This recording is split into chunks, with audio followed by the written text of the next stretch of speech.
de la economía política. Nos habíamos quedado en 1848, Marx y Engels escriben El Capital, el Manifiesto Comunista y las dos tesis centrales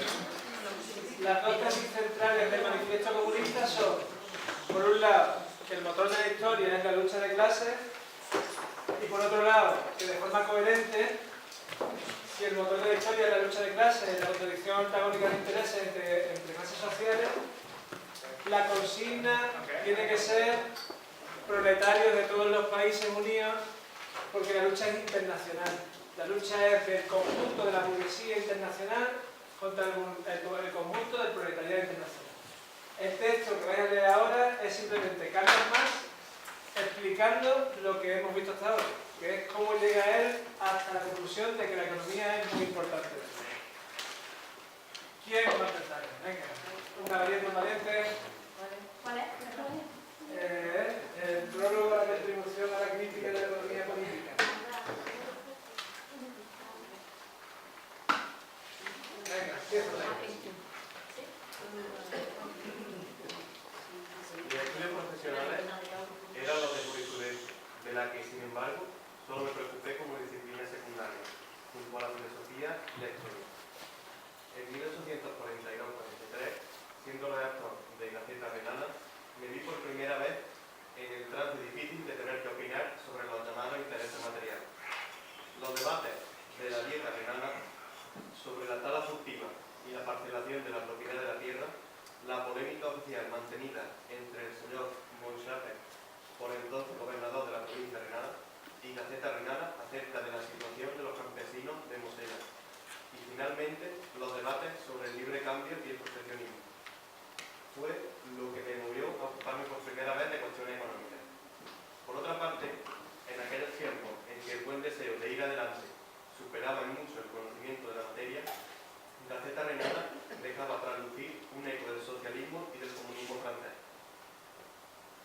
teñido de un tenue matiz filosófico. Yo me declaré en contra de ese trabajo de aficionado, pero confesando al mismo tiempo sinceramente en una controversia por la Gaceta General de Habsburgo, que mis estudios hasta ese entonces no me permitían aventurar ningún juicio acerca del contenido propiamente dicho de la tendencia francesa. Con tanto mayor deseo, aproveché la ilusión de los gerentes de Gaceta Renana, quienes creían que suavizando la posición del periódico iban a conseguir que se revocase la sentencia de muerte ya dictada contra él, para retirarme de la escena pública a mi cuarto de estudio. Mi primer trabajo emprendido para resolver las dudas que me azotaban, una revisión crítica de la filosofía hegeliana del derecho, trabajo cuya introducción apareció en 1844 en los anales franco-alemanes, que se publicaban en París. Mi investigación me llevó a la conclusión de que tanto las relaciones jurídicas como la forma de Estado no pueden comprenderse por sí mismas ni por la llamada evolución general del espíritu humano, sino que por el contrario radican en las condiciones materiales de vida, cuyo conjunto resume Hegel siguiendo el precedente de los ingleses y franceses del siglo XVIII, bajo el nombre de sociedad civil, y que la anatomía de la sociedad civil hay que buscarla en la economía política. En Bruselas, a donde me trasladé a consecuencia de una orden de destierro dictada por el señor Guizot, proseguí mis estudios de economía política comenzados en París. El resultado general al que llegué, y que una vez obtenido sirvió de hilo conductor a mis estudios, puede resumirse así. En la producción social de su vida, los hombres establecen determinadas relaciones necesarias e independientes de su voluntad, relaciones de producción que corresponden a una fase determinada de desarrollo de sus fuerzas productivas materiales. El conjunto de estas relaciones de producción forma la estructura económica de la sociedad, la base real sobre la que se levanta la superestructura jurídica y política y a la que corresponden determinadas formas de conciencia social. El modo de producción de la vida material condiciona el proceso de la vida social, política y espiritual en general.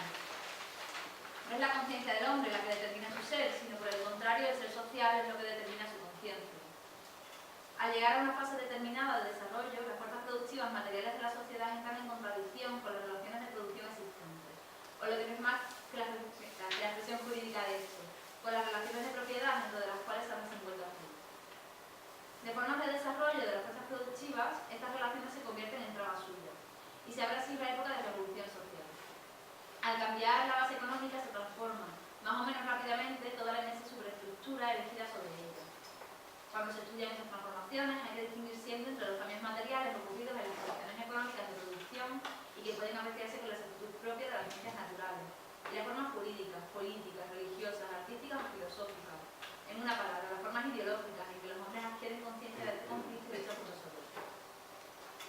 Y del mismo modo que no podemos juzgar a un individuo por lo que él piensa de sí, no podemos juzgar tampoco a estas épocas de transformación por su conciencia, sino que por el contrario hay que explicarse esta conciencia por las contradicciones de la vida material, por el conflicto existente entre las fuerzas productivas sociales y las relaciones de producción. Ninguna formación social desaparece antes de que se desarrollen todas las fuerzas productivas que caben dentro de ello, y jamás aparecen nuevas y más elevadas relaciones de producción antes de que las condiciones materiales para su existencia hayan madurado dentro de la propia sociedad antigua. Por eso, la humanidad se propone siempre únicamente los objetivos que pueda alcanzar, porque mirando mejor se encontrará siempre que esos objetivos solo surgen cuando ya se dan, o por lo menos se están gestando, las condiciones materiales para su realización. A grandes rasgos, podemos designar como otras tantas épocas de progreso y la formación económica de la sociedad el modo de producción asiático, el antiguo, el feudal y el moderno burgués. Las relaciones burguesas de producción son la última forma antagónica del proceso social de producción. Antagónica no en el sentido de un antagonismo individual, sino de un antagonismo que proviene de las condiciones sociales de vida de los individuos. Pero las fuerzas productivas que se desarrollan en la sociedad burguesa brindan, al mismo tiempo, las condiciones materiales para la solución de este antagonismo.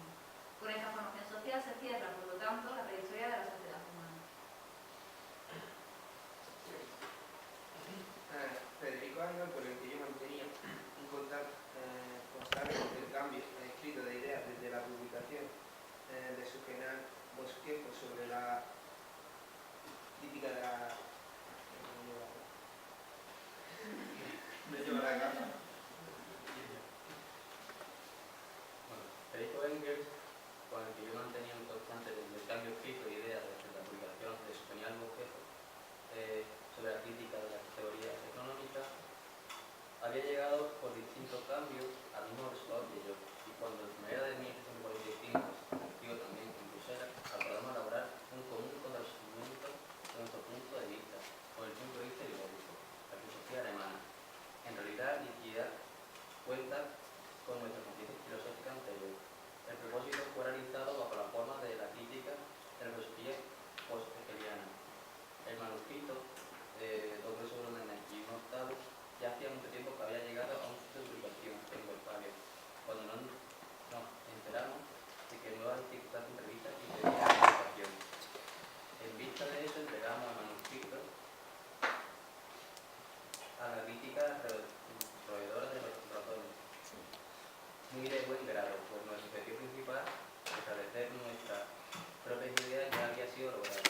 Entre los trabajos dispersos, aunque por aquel entonces pusimos al público nuestras ideas, bajo uno u otro aspecto. Solicitaré el manifiesto del Partido Comunista, escrito conjuntamente por Engels y por mí, y un discurso sobre el libre cambio publicado por mí. Los puntos decisivos de nuestra percepción fueron expuestos por primera vez científicamente, aunque solo en forma polémica. En la obra Miseria de Filosofía, publicada por mí en 1947 y dirigida contra Proudhon, la publicación de un estudio escrito en alemán sobre el trabajo asalariado, en el que recogía la conferencia que había dado acerca de este tema. Una sociedad financiera alemana de Bruselas, que, interrumpida por la Revolución de Febrero, que trajo como consecuencia un alejamiento forzoso de Bélgica. La publicación de la nueva Gaceta Renana y los acontecimientos posteriores interrumpieron el estudio económico, que no pudo reanudar hasta 1850 en Londres.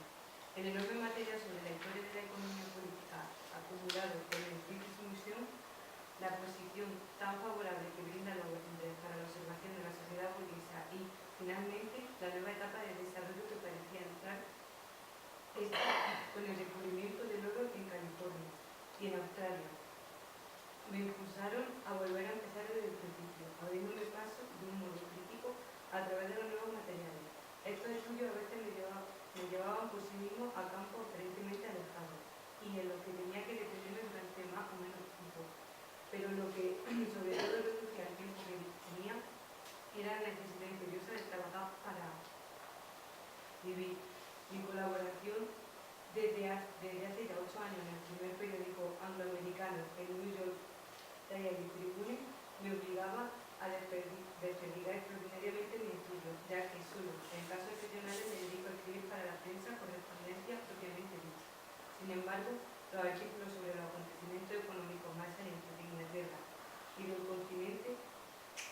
una parte tan importante, mi colaboración esto me obligaba a familiarizarme con una serie de detalles de carácter práctico situados fuera de la órbita de verdadera ciencia de la cultura.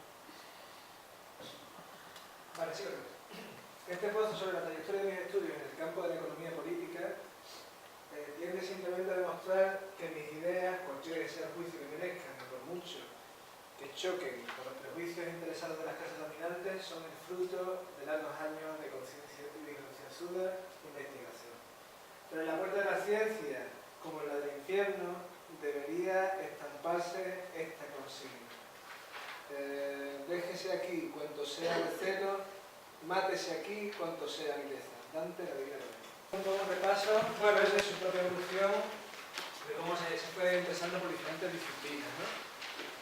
De cómo llega a la conclusión de que son las condiciones materiales de existencia las que van a determinar el desarrollo de los demás planos de la realidad, y de cómo el ser social, la sociedad, es la que genera la conciencia individual, ¿no? O sea, ante la pregunta de si el ser humano es bueno o malo por naturaleza, lo que viene a decir es que depende de la sociedad en la que se haya criado ese ser humano, pues será definido para ser de una manera o de otra. Y que no depende tanto de los valores como de las condiciones materiales de existencia. También cuenta pues eso, cómo dejaron la crítica de la filosofía alemana a la crítica de los ratones, porque no se publicó, porque se quedó en un cajón. Y cómo, pues eso, cómo llegan hasta la publicación del Manifiesto Comunista, y ya más se encuentra pues escribiendo artículos para el New York Daily Tribune. Bueno, ¿qué pasa después? Aparte de publicar otras muchas obras, ya Marx se va a ir centrando un poco en la cuestión más económica, ¿no? Se había exiliado de Alemania a Francia, de Francia a Bélgica, en Bélgica escribe un manifiesto, de Bélgica lo echan, se vuelve a Francia, lo echan de Francia se va a Inglaterra, y ya se queda en Inglaterra viviendo hasta sus últimos días. Él se dedicaba, tenía una rutina muy disciplinada. Hubo un par de años que los perdió porque estaba muy enfermo. El médico le había recomendado que no siguiera currando y pasó a otra esquina. Y básicamente él se levantaba por la mañana, entraba en el Museo Británico cuando abría el Museo Británico y se iba del Museo Británico cuando cerraba el Museo Británico. Y después por la noche se ponía a escribir artículos. Dormía como unas 4 horas, no sé. Porque duró 4 días. En este periplo, pues ya digo, estaba en la Liga de los Comunistas, propone la creación de una asociación internacional de trabajadores, que va a ser la primera internacional, donde van a coincidir marxistas con anarquistas, y que en la Comuna de París, como comentaba antes, sobre cómo se había resuelto lo de la Comuna de París, se va a generar una gran división en la primera internacional, porque bueno, contadme así a ver si a bote pronto, ¿qué nos diferencia de los anarquistas? Básicamente el materialismo, el análisis materialista. Claro. Y el tema de que ellos están contra cualquier tipo de poder, incluso de la dictadura del proletariado. Sobre todo eso. O sea, sobre todo, ellos no quieren ningún tipo de contacto con el poder, ¿no? No quieren tocar el poder de ninguna manera, no quieren delegados sindicales, no quieren nada que tenga que ver con la institución. Y tienen la concepción de que en realidad el salto revolucionario va a surgir de una forma más o menos espontánea, ¿no? Y tienen una visión un poco mecánica de cómo se dan los procesos, ¿no?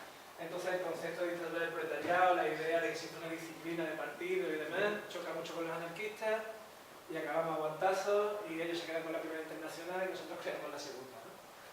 En la segunda internacional pues se van a reunir todos los partidos obreros y entrará en crisis ya con la Primera Guerra Mundial y surgirá la Tercera Internacional, que eso ya lo veremos después en la charla del leninismo.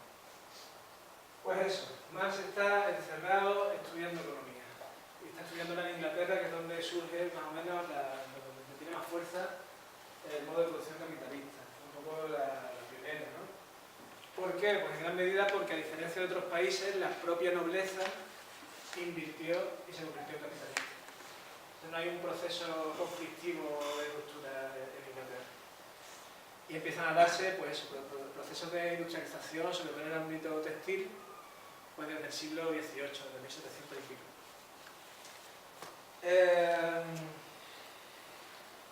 Vamos a ver el capital. Una explicación de Chichinabo del capital, porque el capital es un proceso de gordo, yo no lo leí entero. Así que, pues, lo echazo gordo, ¿no? Algunos conceptos muy básicos. Voy a empezar por el final. No voy a... Después, cuando vaya al principio, lo diré. El capitalismo no existió siempre. Ha existido, podríamos decir, capitalistas casi siempre. Ya mercaderes, ¿no? Ya pequeñas formas de capitalismo, pero no era el modo de producción dominante. Hasta que empieza a convertirse en la forma de organización dominante de organización de la economía. Y Marx habla, me he ido creo que al capítulo 21 o 23 del tomo primero del Capital, en la acumulación originaria.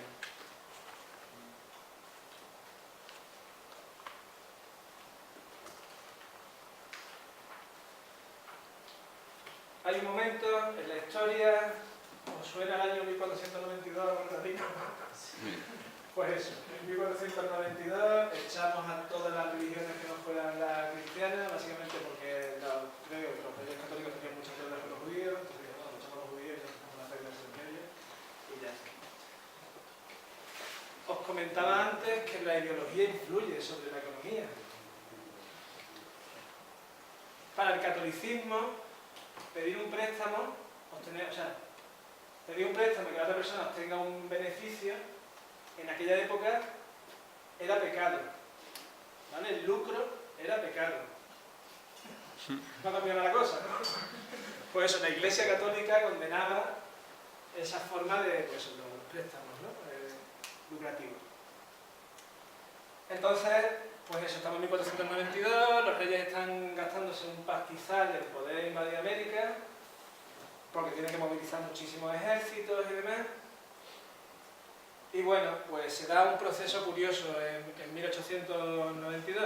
Eduardo Galeano lo resume con una frase, que unos tenían la vaca y otros bebían la leche. Nosotros teníamos la vaca, ¿no? Y en mi tierra, en Sevilla, teníamos el archivo de Iria, la casa de contratación, donde pasaba todo el oro que venía de América. Y ese oro que venía de América lo registraban en Sevilla, pero en Sevilla no lo olíamos. En Sevilla teníamos una miseria que no podíamos con ella. Ese oro iba directamente a pagar los préstamos que habían pedido los reyes para las guerras, ¿no? Y claro, iban a las zonas donde sí se podían hacer préstamos, que era el norte de Europa, donde había protestantes, o en algunas ciudades muy concretas, en Italia, Florencia, ¿no? Donde sí se permitía pues, que los judíos operasen como prestamistas. Entonces se da una circunstancia histórica muy particular, que es una inmensa acumulación de oro y de plata, y además el surgimiento de relaciones capitalistas en América, aparte de una cantidad enorme de esclavos que se llevan a América, y eso genera muchísima riqueza, muchísimo valor concentrado. Ahora lo vamos a ir digiriendo un poco así. Cuento todo esto para que veamos que el capitalismo no lleva así toda la vida. Es decir, esto de Pedro Picapiedra picando en la fábrica no es verdad, son dibujitos animados, ¿vale? Bueno, ¿cómo empieza Marx el Capital? Pues empieza hablando de la forma básica de la sociedad capitalista, que es la mercancía. Él dice, la sociedad capitalista se muestra entre nosotros como un inmenso mar de mercancía.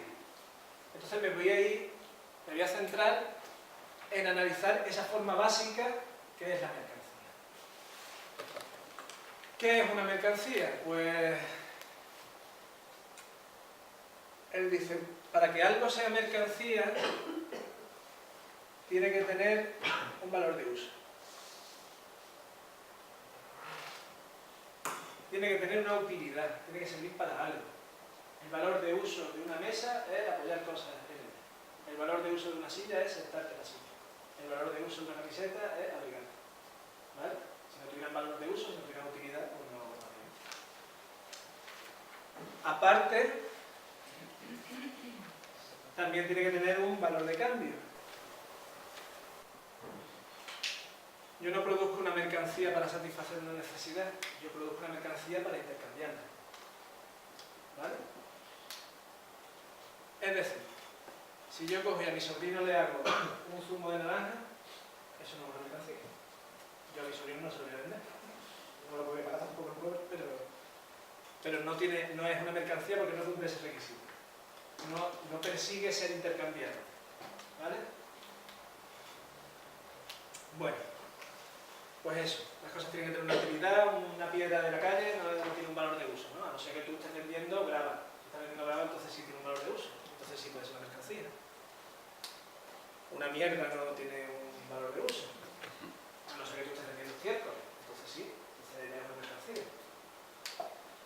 Bueno, pues eso, tenemos la mercancía. Claro, el problema es qué criterio seguimos a la hora de intercambiar una mercancía por otra. Es decir, yo tengo una mercancía que son tomates y yo quiero lechugas. ¿Cuántos tomates tengo que darle a otra persona para hacer un intercambio justo por lechugas? ¿Qué criterio seguimos? ¿Qué determina el valor de las mercancías? Entonces, la ideología dominante lo que dice la ley de la oferta y la demanda, ¿no? Básicamente, el mercado se rige exclusivamente por la ley de la oferta y de la demanda. Bueno, vamos a verlo. Yo tengo una mercancía que es tomate y una que es lechugas. Ya digo, las corrientes mayoritarias lo que piensan es que el valor es subjetivo. Que una cosa vale lo que tú estés dispuesto a pagar por ella y que también esté condicionado por eso, por la ley de la oferta y la demanda. En realidad, lo que defiende Marx no se lo saca de la manga. Ya digo, el capital en realidad, el título completo del capital es el capital, crítica de la economía política burguesa. ¿Vale? Para los marxistas la economía siempre es política. La política es la disciplina que se encarga de la gestión del poder. La economía tiene poder. Tú no puedes escindir la política de la economía. Porque lo que vayas a hacer en la economía va a influir en cómo se gestiona el poder y cómo se articula una sociedad. A lo que vamos. Si el valor de las mercancías es subjetivo, dependiendo de que yo lo necesite mucho, una cosa valdrá mucho.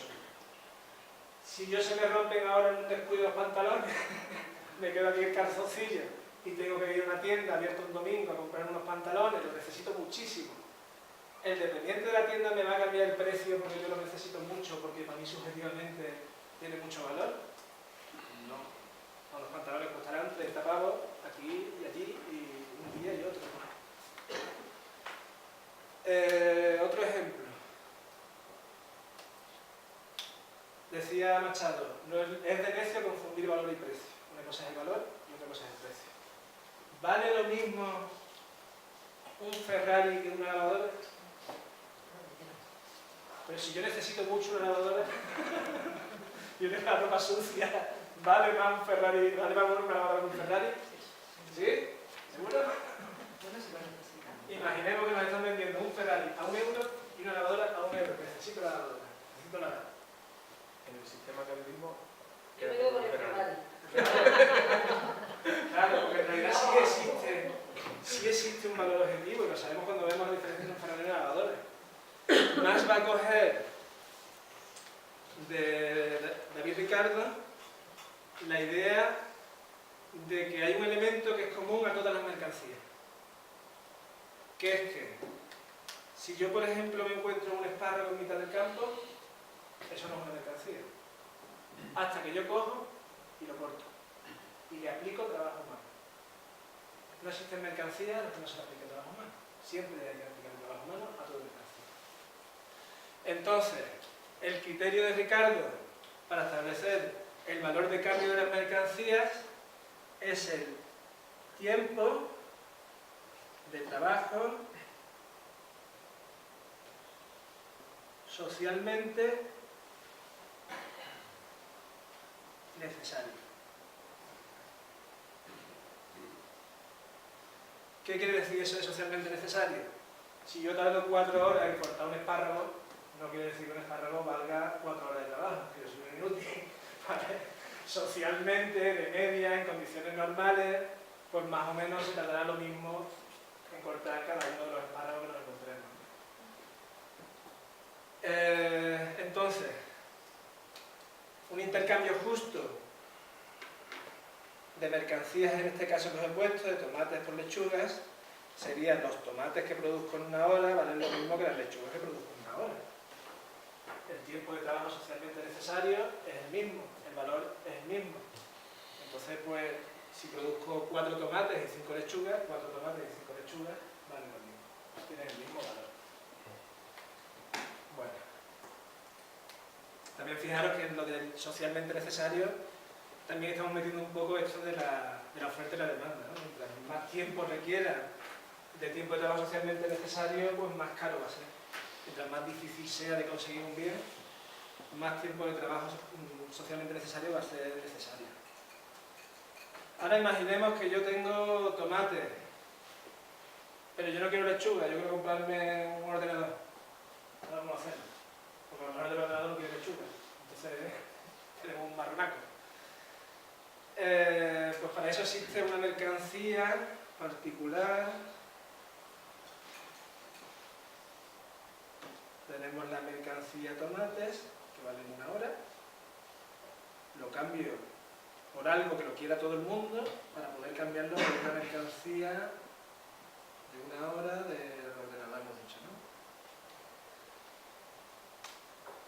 Tengo que buscar una mercancía que cualquiera me la acepte, ¿vale? A la hora de ser intercambiada.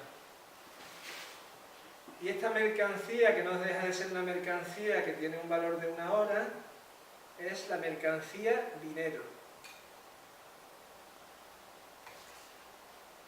¿Cuál es el valor de uso del dinero? Pues el dinero sirve para ser intercambiado por otra mercancía. ¿Cuánto vale el dinero si tengo billetes? Esto no es dinero, son billetes de 5 euros, esta cosa cortita. Esto no es dinero, ¿vale? Esto no es dinero. El dinero es una mercancía que es muy valioso, requiere mucho tiempo de trabajo socialmente necesario para conseguirlo y además no se consume, que es lo interesante del dinero, ¿no? La sal fue dinero durante un tiempo, lo de salario, las conchas se usaban en Egipto como moneda de cambio, y ahora en la modernidad lo que se usa es los metales preciosos. No se pudren, no pierden cualidades y requieren de mucho tiempo de trabajo socialmente necesario el conseguirlo. No porque extraer el oro cueste más que sacar otra cosa, sino porque encontrar el oro cuesta mucho trabajo. ¿Por qué no llevamos oro y no llevamos plata y demás? Pues porque tenemos esto, que es un título, es un papelito. Aquí me ha echado una firmita Mario Draghi, ¿vale? Y Mario Draghi dice él, que si yo voy al Banco Central Europeo con mis 5 euros, me van a dar 5 euros de oro. Mentira, pero bueno, eso dice Mario Draghi. Como es dinero de confianza, dinero fiduciario, todo el mundo lo acepta. Como es dinero legal, el Estado te obliga, lo dice el Código Civil, a aceptar dinero. Tú puedes no aceptar una gallina como cobro, pero sí tienes que aceptar dinero legalmente. Entonces no sirve como dinero. No es dinero, pero es la representación del dinero. Bueno, pero en realidad cuando estamos hablando de dinero, ya digo, estamos hablando de oro, de plata, de metales preciosos. Os había contado antes que lo que se produce en Europa en esta época es una enorme acumulación de oro y encima en manos de banqueros. Porque con la que se ha llegado, de ahí venimos. Bueno, pues eso, ya tengo una mercancía que es el dinero y que me sirve para ser intercambiado por otras mercancías.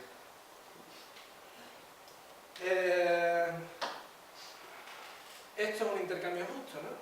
Tengo una hora. El capitalista funciona así. Tengo... Sí. No, al revés.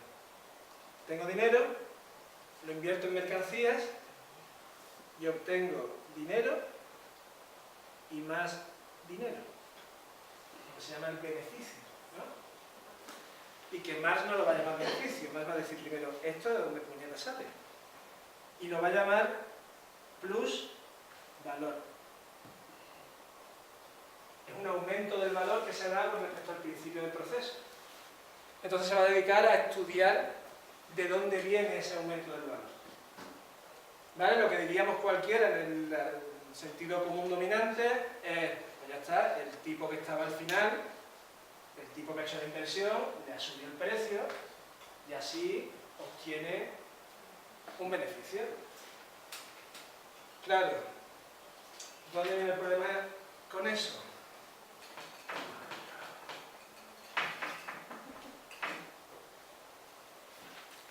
Imaginemos que tenemos, llevo 17 años con el mismo ejemplo, una fábrica de camisetas.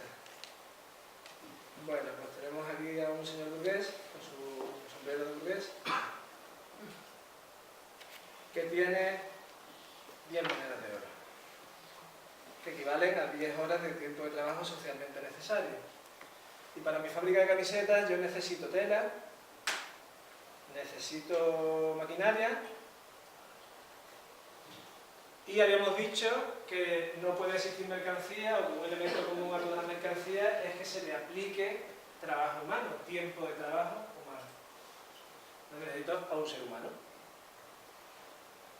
Marx lo va a llamar la mercancía fuerza de trabajo, ¿vale? Porque lo que estamos pagando al ser humano es la reproducción de su fuerza de trabajo, lo que gasta de energía, digamos, en trabajar. Bueno, habíamos dicho que en teoría esto es que le sube al final el precio, ¿no? Entonces, claro, imaginemos que la tela nos cuesta 2, la máquina nos cuesta 3 y las 5 horas de trabajo del trabajador nos cuesta 5. Ahí tenemos los 100. Y al final nos sale una camiseta súper chula y el burgués coge y dice, pues lo voy a vender en vez de por 10, por 12. Y le voy a inflar el precio. Marx dice, eso no puede ser, porque es que entonces el de la tela también tendría que inflar el precio, el de la máquina también tendría que inflar el precio y el trabajador también tendría que inflar el precio, con lo cual, si esto en vez de 2 me cuesta 3 y esto en vez de 3 me cuesta 4 y esto en vez de 5 me cuesta 6, pues al final lo que estoy haciendo es inflar el precio de todo, pero no hay un aumento del valor por ningún sitio. ¿No? Eso es lo que se conoce como inflación. La inflación es cuando inflas el valor nominal del dinero, pero las cosas no cambian su valor. Es decir, en Alemania se dio después de la Primera Guerra Mundial que la gente iba con un canasto de billetes a comprar una barra de pan, porque el dinero valía muy poco. Habían inflado el valor nominal del dinero, pero la capacidad de compra del dinero era escasa. Bueno, básicamente que esto no funciona. Que esto es un truqui y Marx no se lo cree. Claro. Marx piensa que el aumento ese de valor no se da aquí. Marx dice, vamos a ver, aquí tienes que sacar el beneficio de algún sitio. De alguna parte de la ecuación tiene que salir ese aumento del valor, ese plusvalor. ¿De dónde sale? Vamos a ver. El tipo que vende la tela te dice que la tela le ha costado 3 horas de tiempo de trabajo socialmente necesario y que las 3 horas de tiempo de trabajo socialmente necesario no más. Y te cuesta 3 horas y 3 monedas y eso es lo que hay. La máquina, lo mismo. La máquina, pues si me ha costado 2 horas producir la máquina, yo no te voy a vender por menos de 2. Eso es lo que hay. Pero aquí tenemos a un señor que tiene churumbeles, tiene prole, es un proletario, y como sus hijos tienen el vicio de comer todos los días, este señor puede trabajar 5 horas y tú decirle, mira, no te voy a pagar 5 horas, te voy a pagar 3. Y tú decirle, pero eso es injusto. Ya, pero es que en la calle hay 80.000 como tú, lo que más va a llamar el ejército de parados en la reserva, que están dispuestos a hacer ese mismo trabajo. Entonces, pues tú verás lentejas, si quieres las comes, si no lo dejas. Entonces, claro, pues este tipo dice, bueno, venga, pues en vez de por 5 te lo hago por 3. La camiseta a nivel social, tú la ves y dices, esa camiseta tiene ahí, entre unas cosas y otras, 10 horas de tiempo de trabajo socialmente necesario. Lo vale. Esa camiseta tiene ese trabajo dentro. ¿Qué pasa? Que es que este tipo, en vez de invertir 10, ha invertido 5 y 3, 8. Pues 10 menos 8 y tiene la plusvalía. Y la trampa está también en que el proletariado, como no tiene medios de producción, por mucha fuerza que tenga, muchos conocimientos que tenga, no puede materializar ese valor en dinero. Necesita que el burgués le dé el dinero para poder comer, ¿no? Así que aquí es donde está el turrón. En que aquí se produce un robo. Ahí se produce una explotación. Estamos viendo la estructura más básica del capital. Es decir, intentar explicar el capitalismo con este señor con un sombrero y eso es fatal. Esto es brochazo gordo y nicho de economía política marxista, ¿vale? Claro, ¿cómo puede hacer este señor para obtener más beneficios? Pues puede hacer dos cosas. O bien consigue que este, en vez de trabajar 5 horas, trabaje 6 horas por el mismo dinero, que sería un aumento de la plusvalía absoluta, o bien puede coger a este hombre, pagarle lo mismo, tener las mismas horas, pero hacerle que produzca mucho más. Entonces estaríamos haciendo un aumento de la plusvalía relativa, ¿vale? Que es el pan nuestro de cada día, ¿no? Todos los empresarios intentan que trabajemos las máximas horas posibles, cobrando lo menos posible. Esa contradicción existe siempre. Explicado muy mal y muy pronto, Marx dice: si cada vez se produce más, tú tienes que invertir cada vez más en maquinaria y tienes que intentar gastarte lo menos en trabajadores, con lo cual al final vas a ir sacando mercancías más baratas a las que le vas a sacar menos margen de beneficio, vas a tener que invertir mucho más. Y por otro lado, la gente que consume, que son el propio proletariado, lo tiene cada vez más odio para consumir. Entonces el capitalismo está condenado a tener crisis de superproducción, aparte de otros tipos de crisis. Pero las crisis de superproducción van a ser cada cierto tiempo, por eso, porque las fábricas son capaces de producir cada vez más, cada vez más, cada vez más, y la gente que tiene que consumir las cosas de la fábrica cada vez puede consumir menos y menos y menos. Y además se produce de una forma anárquica. No existe una planificación, sino que es según va demandando el mercado. Si el mercado lo que quiere es escopetas, escopetas, que si lo que el mercado lo que quiere es especulación en la bolsa, pues el dinero se va a la bolsa. Y todo de forma anárquica y caótica. Bueno, el salario sería lo que tú pagas a la fuerza de trabajo para la reproducción de sus condiciones materiales de vida. Que la reproducción de las condiciones materiales de vida no es solo que coma, sino que también es que tenga una casa, a lo mejor se puede comprar un cochecillo, depende un poco de la sociedad en la que viva, pues así se entenderá que son unas u otras las condiciones materiales de vida. Y el salario no es solo el dinero que te dan en la fábrica, tenemos el salario directo, el salario indirecto, el salario diferido. El salario directo es lo que te dan en el sobre. El salario indirecto es la aportación que hacen a la sanidad, la educación y demás. Y el salario diferido, ¿lo de ayer? Las pensiones. Claro,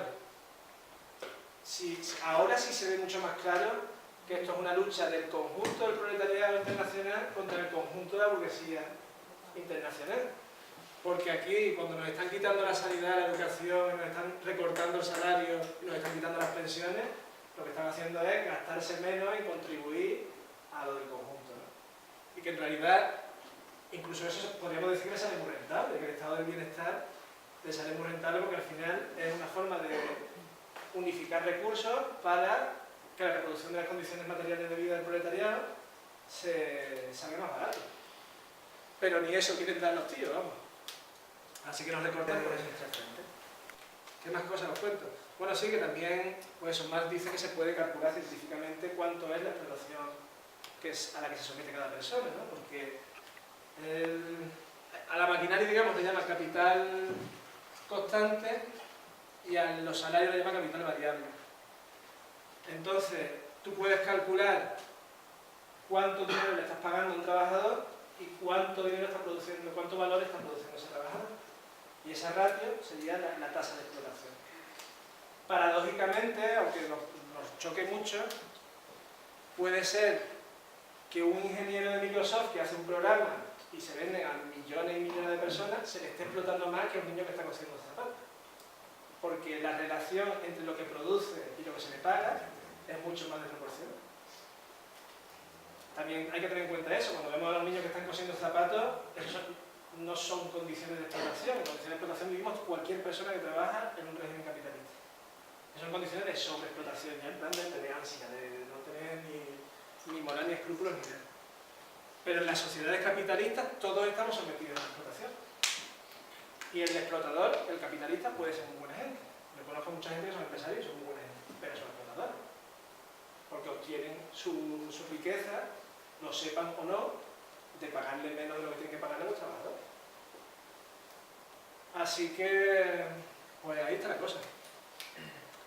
Entonces vamos a ir cerrando. Y bueno, tenemos un textito por ahí, ya para finiquitar, que es el discurso de Engels en la tumba de Marx. Os cuento. Pues eso, muere la mujer de Marx, bajonaco gordo, muere su hija mayor, y ya Marx sabe que entre que está malo y que está depresivo perdido, que le queda poco tiempo de vida. Compra una pequeña lápida, una lápida muy chiquitita, muy humilde,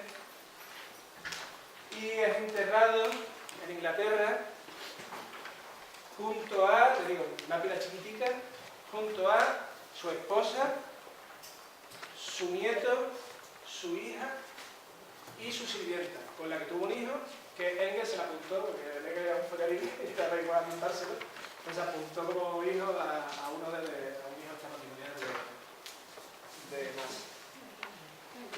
Y ya está, eso es lo que viene la tumba de Marx. El Partido Socialdemócrata Alemán se ofreció a hacerle un monumento.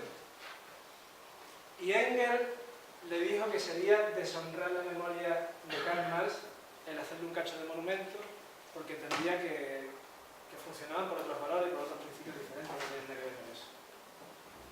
El monumento se lo pusieron en 1956 el Partido Comunista del Reino Unido. Y le pusieron las dos frases estas que hemos dicho, ¿no? Proletarios de todos los países unidos y hasta ahora los filósofos se han dedicado a explicar la realidad contra la progresión. Se trata de transformar. En realidad el lema de Marx no era ninguno de esos dos. El lema de Marx era de omnibus dubidantur, que es duda de todo. Y básicamente un poco el común denominador de toda la obra.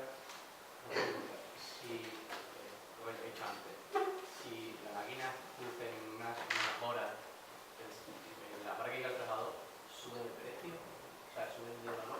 No, te cuento. Vamos a ver. Si a mí, imaginemos que la máquina de hacer camisetas me cuesta 2 monedas o 2 horas de tiempo de trabajo socialmente necesario. Imaginemos, muy absurdo, pero imaginemos que con la máquina lo que puedo producir son 2 camisetas. ¿Vale? Entonces, la máquina lo que está aplicando es un valor de 1 hora de tiempo de trabajo socialmente necesario a las camisetas, que es lo que va perdiendo de durabilidad la propia máquina. Es decir, lo que viene a decir más es en realidad la máquina y la materia prima no aporta valor, lo que aporta valor es el trabajo, que es lo que hace que se transforme el valor, lo que aumente. La máquina lo que hace es reproducir su valor. Es decir, si tú con una máquina eres capaz de producir dos cosas, pues con esa máquina te cuesta el doble de lo que cueste cada una de esas cosas. No sé si me estoy explicando. Pues eso, o sea, imaginemos que nos cuesta 100 pesetas y que la máquina produce 100 camisetas. Pues no le ha aplicado valor, sino que sabes que a las 100 camisetas vas a tener que comprarte otra máquina igual y tienes que añadirlo como un valor constante de la producción. Una cuestión, me ha gustado mucho el tema de la globalidad relativa, porque es lo que el grueso de la gente ignora, ¿no? O no le da la importancia que tiene. Hay un tipo de explotación relativa que es flagrante, que tampoco se ve mucho, que es como Yo siempre lo explico, en 1909, creo que en 1908, se cerró la jornada de 8 horas. Más de 100 años después seguimos lo mismo, pero los PIB de los países en términos relativos se han multiplicado por 1000. Entonces, evidentemente, con la misma hora de trabajo se obtiene 1000 veces más ingresos, beneficios de los que se obtenía en su momento. Y eso se debe a una instauración de procesos, no solamente de mejora tecnológica y maquinaria, sino de mejora de procesos productivos, que al final, si lo hace un asalariado, que es quien al final lo hace, se queda expropiada esa plusvalía que se genera, no solo en ese momento, sino en los años posteriores en los que ese proceso productivo está vigente. Y creo que es interesante reseñarlo, porque esa, digamos, que es la directa, la del día a día, ¿no? pero hay otra que el impacto, como decía Marx, creo que sería incalculable, porque tú no sabes una implantación de un proceso que tú hagas hoy día, no sabes el impacto que puede tener en el futuro. ¿Alguna cosilla? ¿Pasamos al texto? Este es muy cortito. Dejó de pensar el más grande pensador de nuestros días. Apenas le dejamos dormir todos solos, y cuando volvimos nos encontramos dormidos suavemente en su sillón, pero para siempre. Es de todo punto imposible calcular lo que el proletariado militante de Europa y América y la ciencia histórica han perdido con este hombre. Harto pronto se dejará sentir el vacío que ha abierto la muerte de esta figura gigantesca. Así como Darwin descubrió la ley del desarrollo de la naturaleza orgánica, Marx descubrió la ley del desarrollo de la historia humana. El hecho, tan sencillo, pero oculto bajo la maleza ideológica de que el hombre necesita, en primer lugar, comer, beber, tener un techo y vestirse antes de poder hacer política, ciencia, arte, religión, etc. Que, por tanto, la producción de los medios de vida inmediato, materiales y, por consiguiente, la correspondiente fase económica, el desarrollo de un pueblo o una época, es la base a partir de la cual se han desarrollado las instituciones políticas, las concepciones jurídicas, la idea artística e incluso la idea religiosa de los hombres y con arreglo a la cual deben, por tanto, explicarse y no al revés, como hasta entonces se había venido haciendo. Pero no es esto solo. Marx descubrió también la ley específica que mueve el actual modo de producción capitalista y la sociedad burguesa creada por él. El descubrimiento de la plusvalía iluminó de pronto a estos problemas, mientras que todas las investigaciones anteriores, tanto las de los economistas burgueses como las de los críticos socialistas, habían vagado en los tinieblas. Dos descubrimientos como estos debían bastar para una vida. Quien tenga la suerte de hacer tan solo un descubrimiento así, ya puede considerarse feliz. Pero no hubo un solo campo que Marx no sometiese a investigación, y estos campos fueron muchos, y no se limitó a tocar de pasada ni uno solo, incluyendo las matemáticas, en las que no hiciese el descubrimiento original. Tal era el hombre de ciencia, pero esto no era, ni con mucho, la mitad del hombre. Para Marx, la ciencia era una fuerza histórica motriz, una fuerza revolucionaria. Por puro que fuese el gozo que pudiera depararle un nuevo descubrimiento hecho en cualquier ciencia teórica y cuya aplicación práctica tal vez no podía preverse en modo alguno, era muy otro el goce que experimentaba cuando se trataba de un descubrimiento que ejercía inmediatamente una influencia revolucionadora en la industria y en el desarrollo histórico en general. Por eso seguía al detalle la marcha de los descubrimientos realizados en el campo de la electricidad, hasta los de Marcel Deprez en los últimos tiempos. Pues Marx era, ante todo, un revolucionario. Cooperar, de este o del otro modo, al derrocamiento de la sociedad capitalista y de las instituciones políticas creadas por ella. Contribuir a la emancipación del proletariado moderno, a quien él había infundido por primera vez la conciencia de su propia situación y de sus necesidades. La conciencia de las condiciones de su emancipación. Tal era la verdadera misión de su vida. La lucha era su elemento, y luchó con una pasión, una tenacidad y un éxito como poco. Primera Gaceta del Rin, 1842. Borgward de París, 1844. Gaceta Alemana de Bruselas, 1847. Nueva Gaceta del Rin, 48-49. New York Tribune, 1852 a 1861. A todo lo cual hay que añadir un montón de folletos de lucha y el trabajo de las organizaciones de París, Bruselas y Londres, hasta que, por último, nació como remate de todo la Gran Asociación Internacional de Trabajadores, que era, en verdad, una obra de la que su autor podía estar orgulloso, aunque no hubiera creado ninguna otra cosa. Por eso, Marx era el hombre más odiado y más calumniado de su tiempo. Los gobiernos, lo mismo los absolutistas que los republicanos, le impulsaban. Los burgueses, lo mismo los conservadores que los ultrademócratas, competían a lanzar difamaciones contra él. Marx apartaba todo esto a un lado como si fueran telas de araña. No hacía caso de ello. solo contestaba cuando la necesidad imperiosa lo exigía, y ha muerto herido, violado por millones de obreros de la causa revolucionaria, como él, diseminados por toda Europa y América, desde las minas de Siberia hasta California. Y puedo atreverme a decir que si pudo tener muchos adversarios, apenas tuvo un solo enemigo personal. Su nombre vivirá a través de los siglos y con él su nombre. Y era muy crítico con la especialización. En el Ministerio de la Filosofía, sobre los especialistas, dice: saben cada vez más sobre menos hasta saberlo todo sobre nada. Así que él tenía un poco la concepción esa de que todas y todos tenemos que aprender sobre los diferentes aspectos de las distintas disciplinas y no cortarnos con nada y estudiar. Así que nada, pues eso, hemos hecho una mañana magnífica. Yo creo que está gustico, ¿no? Un casi duro, después del café ya la cosa venga arriba. Y hacemos descansito, comemos y después seguimos con leninismo, que esto ya es la drogadura de cómo se hace una revolución, y con feminismo, que es cómo hacer una revolución a la mujer.